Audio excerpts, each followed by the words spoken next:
Hey guys, how's it going? ItZMuRdA here, and we're back again today with the actual patch note overview. So I guess a few things just to preface this.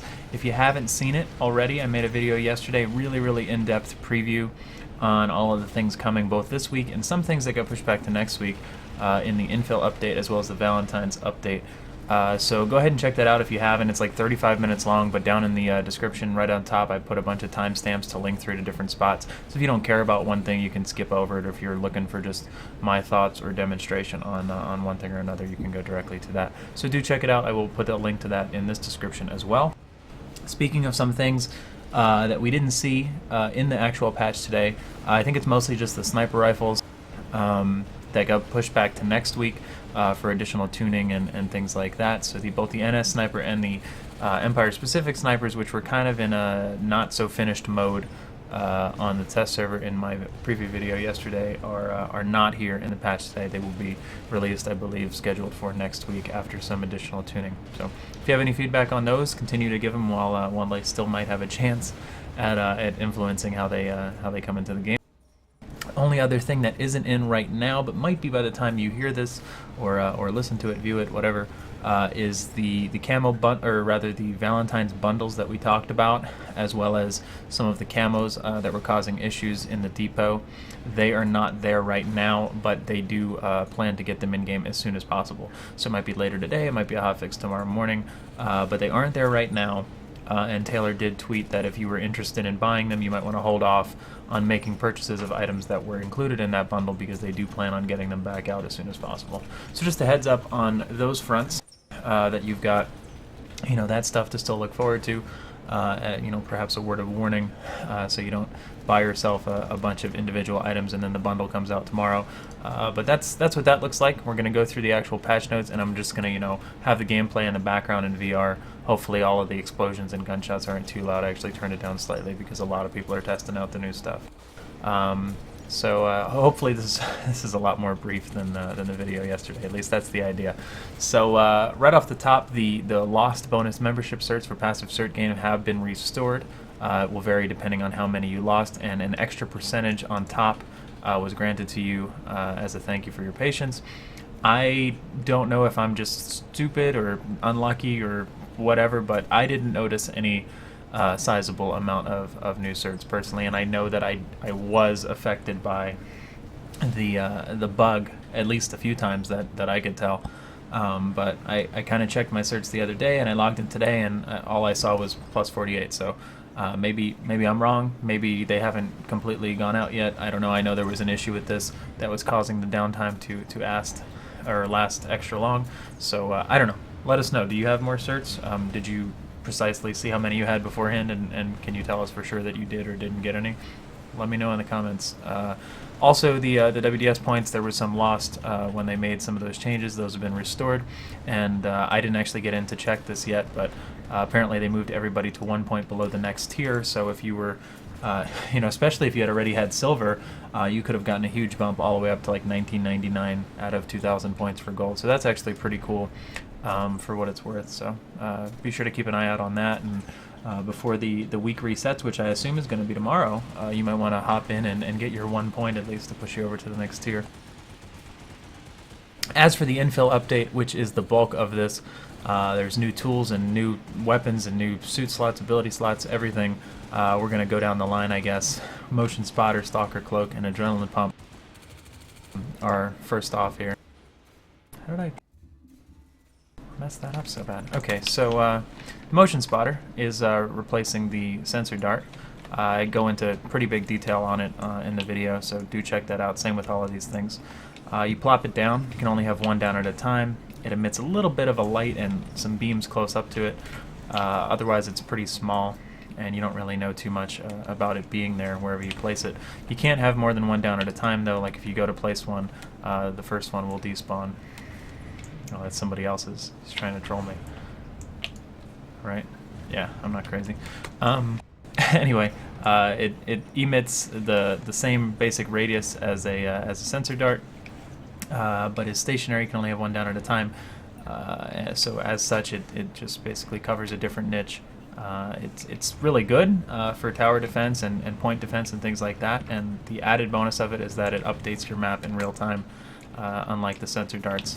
However, it's not just a flat-out winner over the sensor dart, because you know, you're still going to be able to have multiple sensor darts out at one time and shoot them out into wherever you want and things like that. So it's actually a pretty useful tool, but whether it's being used instead of or in tandem with the darts. So cool stuff there. The Stalker Cloak is a new cloak in place of the Hunter Cloak, and apparently they did retune the numbers on this since yesterday on test server. So I was unsure of the numbers. It was like 8 seconds and 18 seconds yesterday, and it was kind of felt really awkward, but they do actually have the numbers in here now. So it takes 16 seconds to drain rather than, I believe, the 12 that Hunter is, and recharges in 12 rather than 8. So it does actually last considerably longer now. You can tell, you know, I can run around for a pretty long duration with it. So you have that added benefit, that it's going to last the longest of the cloaks. And then its signature move, if you will, is that if you stand still, oh, I waited too long. If you stand still, it recharges at its normal recharge rate, which is moderate. It's decent. It's not as fast as Hunter, but it's not bad. So you potentially don't have to uncloak at all if you can find some cover or something like that and stand still and let it recharge. So you have that as an option. I personally think that I'm too aggressive and too impatient, and I'll be using Hunter Cloak most of the time, especially since the main downside of this is that you can't use a primary weapon.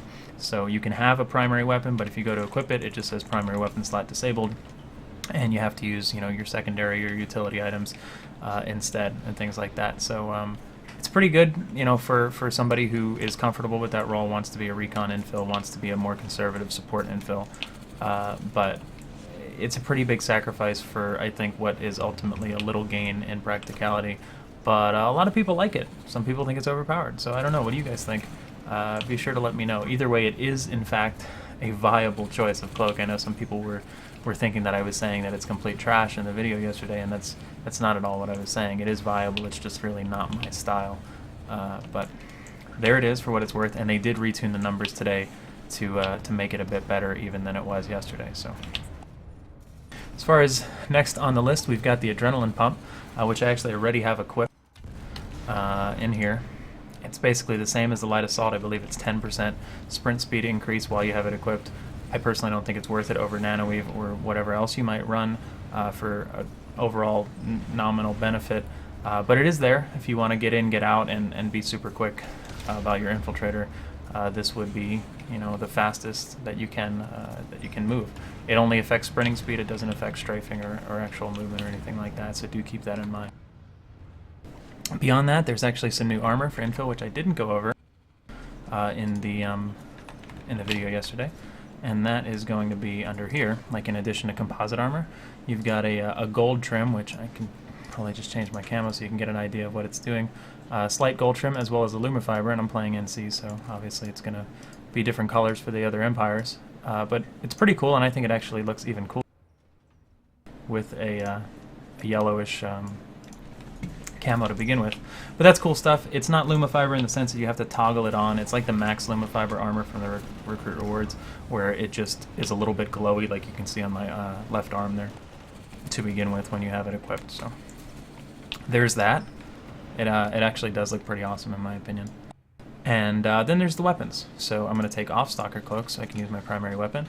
And the first one is the new NS SMG. It's very similar in stats to the regular SMG. I do more of a comparison on the other video, so do check that out. Basically, you trade off a little bit more rate of fire for a little bit slower reload, and it has a built-in suppressor, so that's why the damage fall off and the muzzle velocity is lower as well. You can't actually equip a barrel slot item on it, so instead you just have a suppressor by default.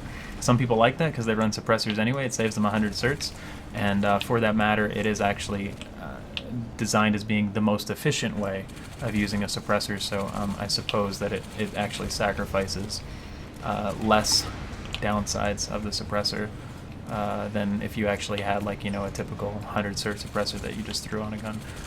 I personally don't use suppressors all that often, so it's not hugely appealing to me, but if you are somebody who likes it, it could definitely be your type of gun. I'll be using it for Araxiums either way, so I'll probably get a better feel for it over the course of that time on my stream. And I'll let you guys know what I think, but you let me know what you think as well.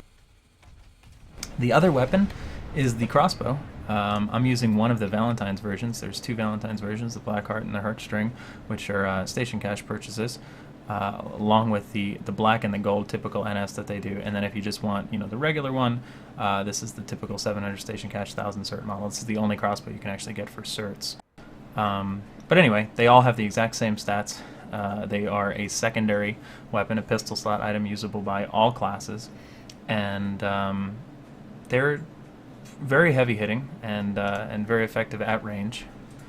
And I'm not really sure what else to say about them other than they bring a pretty fun alternative.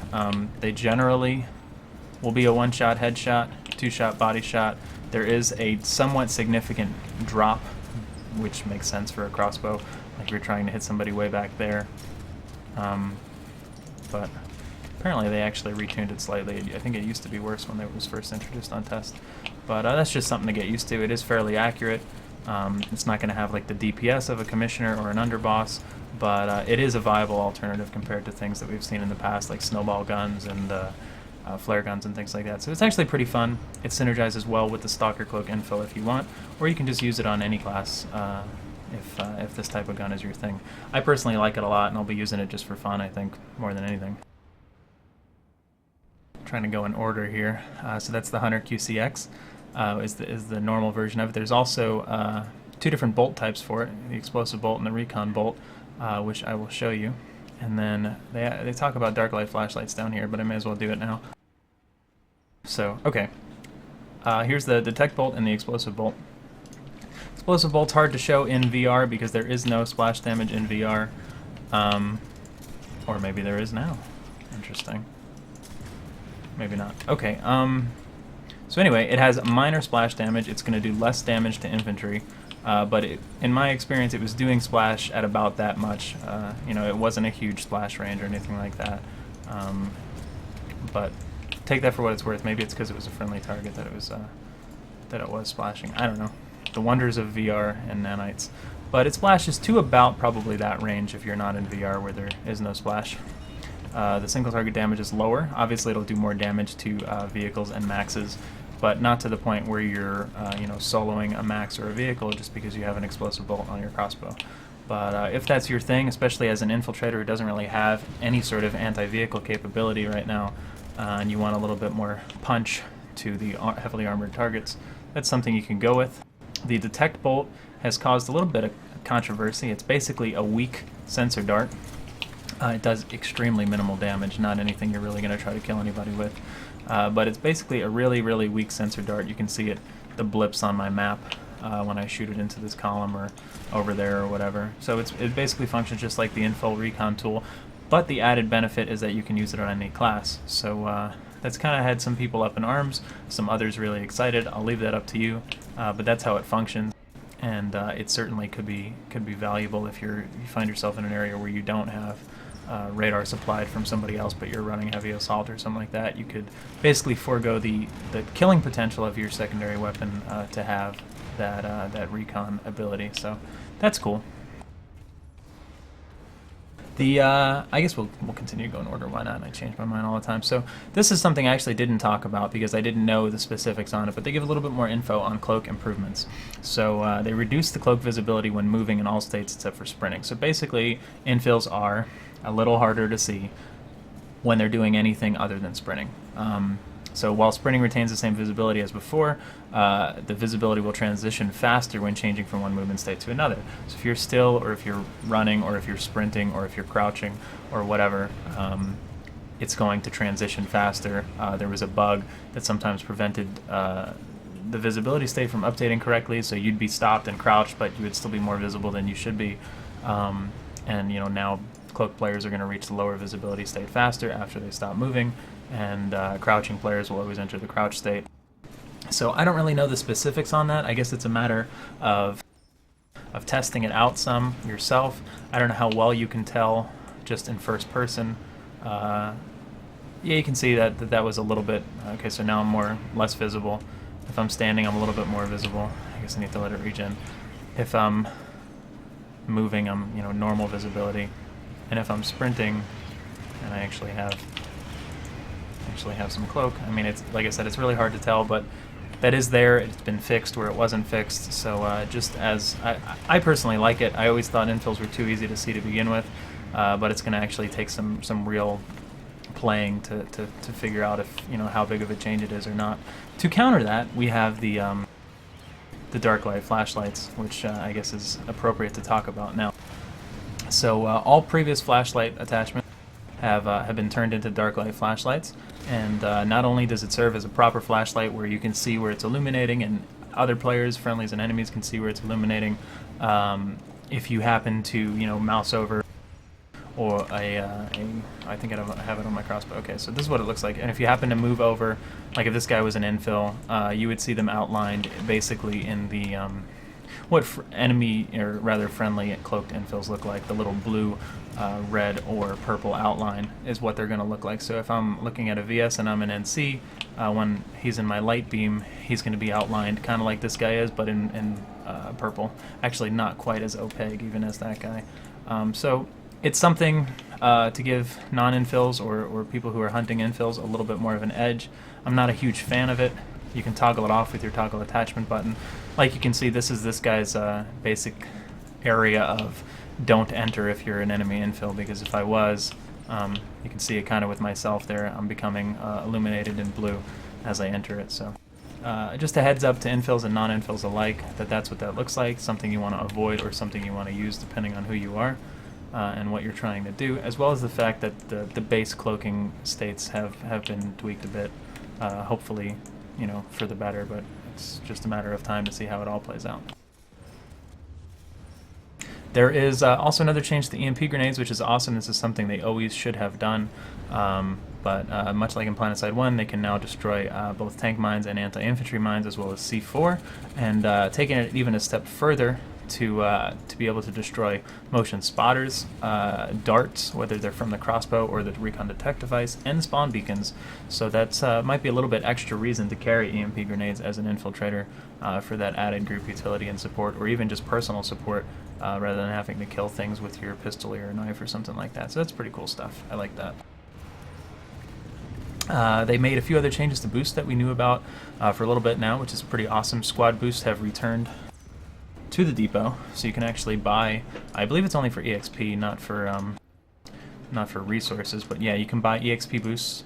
They're slightly more expensive, I believe, than the normal ones, but there's no downside. Like, they used to be 30%, and you would give your squad 3%, and it was like not worth using unless you had like 7 or more people all using it in the squad, and it was a mess. So basically, they re-added them as, you know, at a higher price point. So like the 7-day is 700 station cash instead of 500, but you get your 50% boost regardless, and you add 5% to your squad, which I believe stacks, at least it always used to with the 3%. So now people could potentially stack a bunch of these up in a squad just for a little bit more, and be helping their buddies out if you play consistently with the same squad or outfit or something like that. So that's cool. I'm glad that they brought that back in a way that it actually made sense economically, and it wasn't just frustrating for some people who bought it and others who didn't. They also added it to heroic boosts and alpha squad boosts, even ones that were already active or already owned. So not only do you guys you know, who don't use those 6 months or 3 months boosts have the opportunity to buy these, but people who do, like myself, get the extra 5% gain to the squad, which helps out your friends, as well as other people obviously in your squad who have them themselves will be able to help you back in return. So that could potentially turn into a pretty substantial increase in EXP, assuming that they still stack. It says that they stack with it, at least in the heroic boost tooltip. I don't think it said it here. But I believe they do. They always did when they were first in the game after launch. So yeah, I mean, you get a whole squad at 12. I mean, and you have another 60% EXP boost. That's pretty insane, pretty significant. A whole nother boost for everybody. So that's definitely something to consider if you run with a lot of the same people and stuff like that. That's cool. I like it a lot. Other than that, there's some pretty limited stuff. The Valentine's Day stuff, like I said, is all here. I went over it in some extent. I linked to stuff like it. Some of it isn't here right now. Maybe all of it isn't here. I know Taylor said they were having some trouble getting the camos and the bundles in. So I see like some of the stuff like the hearts and the horns for decals, hearts for decals, horns for vehicles are here. So take a look at it if you're interested in some of this stuff. Do note, however, that a lot of it was included in the bundles, and they will be bringing the bundles back as soon as they can, along with the camos. So you might want to hesitate to buy something today in hopes of them fixing it either later today or tomorrow. The bundles did include all of the horns, most of the camos, and either one or the other crossbow for only 3,000 station cash for a value of 9,500 station cash worth of things. So be sure to check things out. The vehicle gear and the infantry gear, it'll always be, the newest stuff will always be on the top. You can also go to the home screen and, you know, click one of these things and it'll show you the Valentine's things that are currently available. So right now it's just the decal hood ornament, horns, and the bows. So I guess waiting for them to get the camos back in and then picking up a bundle if you want might be the best way to go. That's certainly what I'm going to do. So just a heads up on that front. Hopefully they'll be in real soon. Apparently they made some additional adjustments to Zervan and Dahaka, the other amp stations that they tried the Freyr loadout on. Provide more cover in the vehicle bay on Dahaka and provide more visual awareness inside the base on Zervan. I haven't checked them out yet, but do go check them out and let me know what you think. They made some WDS changes, really simple ones for now, kind of almost a band-aid fix. Malorn made a really good post that goes into detail on what they want to do in the future, but for now this is what they've done with it, and it's more or less just incentivizing defense because we think that that will make a better play experience for everybody. So in most cases, defense now gives more than attacking a base, and was increased pretty substantially. You can see the old and the new values here. Biolabs and large outposts kept their defense scaling, I believe, because they're easy to cheese is honestly the reason. Somebody could just take A and then you take it back and then they take it and you take it back, and I don't recommend stat padding or doing any stupid crap like that. I wouldn't, but people do, and that's kind of just a mitigating factor. But hopefully it'll be more enjoyable, the fights will be better, and for people who are looking to get the WDS point, they can get them more easily now and with less frustration or boredom or ghost capping or what have you. But hopefully future seasons of WDS will have even better changes in it for scaling rewards and rewarding unsuccessful captures and defenses and things like that. Into some balance, Coyote missiles got kind of nerfed again because they got a little overbuffed. That makes sense. They're probably a bit worse at killing infantry now, but it's basically just a blast radius and damage and range change. Decoy flares will actually prevent them from locking on as well. Hornets got a slight projectile speed increase. Tomcats, you can now switch weapons, which is actually pretty nice if that's something that you want to use and still maintain your lock. Tank mines are smaller. The new nose guns got projectile speed increases slightly. Racer frames for ASFs have had cruising bonus speed increase pretty substantially, actually, you know, anywhere from 15 to 20 kph more than they had, so that's cool, right? Minor increase to underbarrel grenade launcher direct hit damage to make it a little bit more effective against max and heavily armored targets. This is just a bug fix. A slight increase in effectiveness to the semi-auto scout rifles. A audio pass on rocket launchers to make them be heard at further distances and be more distinct. And a bunch of bug fixes, all of which I'm not going to go through. You know, fixed more issues with lock-ons ignoring terrain. Explosives are now going to blow up other explosives and deployables. That's good. Probably much in the same way that EMP grenades are going to now. Explosion damage is going to be more consistent. They fixed the nanite healing grenades. Fixed invisibility of medic heal beam. Some more audio stuff. Some icon UI related stuff. A few weapon things. I'm trying to think. I know I'm getting to mine right here. I take responsibility for this one. I sent that over to Clegg and QA, and they finally were able to fix the Platinum NS15, NS11C, and NS357 underboss not awarding ribbons. So that's good news for me because I'm going to actually be getting on some of those for Araxium credit, and I'm glad that I can now get the ribbons every 10 kills again. So thank you guys for that. I do appreciate it, and I'm sure anybody else who uses those weapons does as well. And I think that's pretty much it. It's just really basic bug fixes other than that. So I feel like I'm forgetting something. I might not be, but this video is almost as long as the one yesterday, which was really long. So I'm going to leave it at that. Really excited about this patch for a number of different reasons. I'll be hopping in and playing as much as I can later today and this weekend, and I suggest that you guys do as well. Let me know what you like and what you dislike and what you're looking forward to, and I will see you guys there and over at the stream at ItZMuRdA.com. So thanks for stopping by, thanks for the support, and I'll see you soon.